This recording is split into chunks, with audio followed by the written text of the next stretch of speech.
Overview of the quantification process. In the previous modules, we focused on planning a GHG inventory. The remaining modules will focus on the process of actually developing the inventory.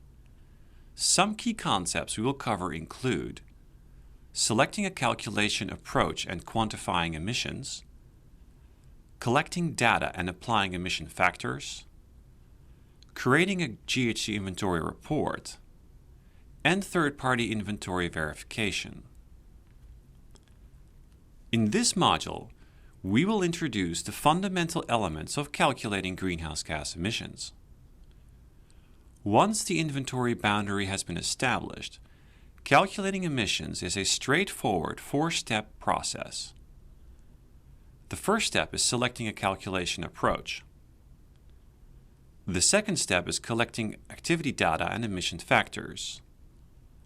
The third step is applying calculation methods and tools. And the final step is rolling up the emissions data to the corporate, institutional, or entity level. We already talked about identifying and categorizing emissions in a previous module, but here is a brief recap. Greenhouse gas emissions typically come from one of the following four source categories: stationary combustion, mobile combustion, process emissions, and fugitive emissions. Once emissions have been identified, they can be further sorted into one of three groups: direct emissions, energy indirect emissions, and other indirect emissions. These groups are also known as scopes 1, 2, and 3. Once all emission sources have been identified and categorized, a calculation method should be selected in order to quantify the actual emissions into the atmosphere. There are two primary methods for assessing greenhouse gas emissions: direct measurement and the use of calculations. Direct measurement of greenhouse gas emissions by monitoring concentration and flow rates has traditionally been limited to stationary combustion applications such as boilers, furnaces, and kilns. However, under the EPA's mandatory reporting rule, many types of facilities are now being required to use direct monitoring equipment to measure emissions. However, as stationary combustion is only one part of many emission sources, most companies use calculation techniques to quantify their greenhouse gas emissions. Calculation techniques may still involve the use of scientific measurements, but not necessarily direct measurements of greenhouse gas emission rates. For example, in an earlier module we used the carbon content of gasoline to calculate the greenhouse gas emissions from its combustion. We know gasoline is 85.5% carbon, or about, and combustion leads to 19.37 pounds of CO2 per gallon, sort of the equivalent of 2.3 kilograms of CO2 per liter. The emission factor is known, no need for direct measurements. This approach, often referred to as the mass balance approach, is used by many facilities under national and international reporting programs, both voluntary and mandatory. The only variance is that in some cases, mandatory programs such as the EPA's mandatory greenhouse gas reporting rule require facilities to sample their fossil fuels periodically in order to capture any variation in the fuel's carbon content over time. When it comes to calculating greenhouse gas emissions, the most common approach is the use of documented emission factors. An emission factor is defined as the average emissions rate of a greenhouse gas from a particular source or activity. Emission factors are calculated ratios that relate greenhouse gas emissions to a determined amount of activity at an emissions source. For example, Gainesville Regional Utilities, a municipal power provider located in Gainesville, Florida, has an emissions factor of 1,968 pounds of CO2 per megawatt hour. This means that for each megawatt hour of electricity generated, 1,968 pounds of carbon dioxide are emitted into the atmosphere. The emission factor here is a result of the various generators supplying electricity to the utilities grid, which could be a combination of coal, natural gas, biomass, and other sources.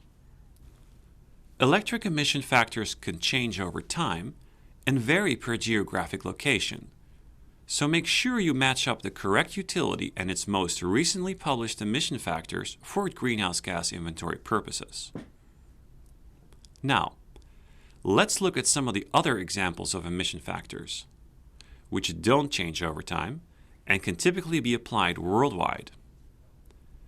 The emission factor for natural gas is 0.12 pounds of CO2 per cubic foot, or 2.02 kilograms CO2 per cubic meter. The emission factor for jet fuel is 21.09 pounds of CO2 per gallon, the equivalent of 2.52 kilograms of CO2 per liter, and the emission factor for gasoline is 19.37 pounds of CO2 per gallon, or 2.3 kilograms CO2 per liter. It is important to note that emission factors are often expressed in metric units or in terms of their energy content as opposed to their volume. For instance, the emission factor of gasoline can also be expressed as 2.3 kilograms per liter and 70.88 kilograms of CO2 per million BTUs. To further complicate things, emission factors are sometimes expressed in terms of carbon rather than carbon dioxide. When this is the case, simply multiply the emission factor by 44/12 to convert from carbon to carbon dioxide. We will talk more about emission factors when we get into the collecting data module. For now, it suffices to say that emission factors are well documented, backed by science, widely used in the industry, and are expressed in various formats. Emission factors are used to estimate greenhouse gas emissions based on activity data. Activity data is defined as data on the magnitude of an activity that results in greenhouse gas emissions or removals over a period of time. Basically, activity data is used to quantify an activity, such as energy use, or employees' business trips, for example. Activity data can be expressed in many different units and are found in both metric and English.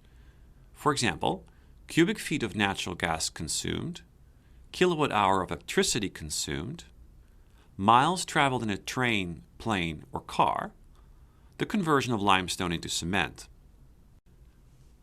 Once the activity data and emission factors have been assembled, greenhouse gas emissions can be calculated. For example, let's assume that a company consumed 100 gallons of gasoline last year. Now, we know that the emission factor for gasoline is 19.37 pounds of CO2 per gallon. In this case, the activity data is the number of gallons consumed, and the emission rate of 19.37 pounds of carbon dioxide per gallon is the emission factor. So, 100 gallons of gasoline times 19.37 pounds per gallon would result in 1,937 pounds of carbon dioxide emissions. Next, to convert to metric ton, simply divide by 2,204.6 to arrive at 0.87 tons of CO2. We have now reviewed the first step to quantifying greenhouse gas emissions, selecting a calculation approach. In the next section of this module, we will discuss step number 2, collecting data.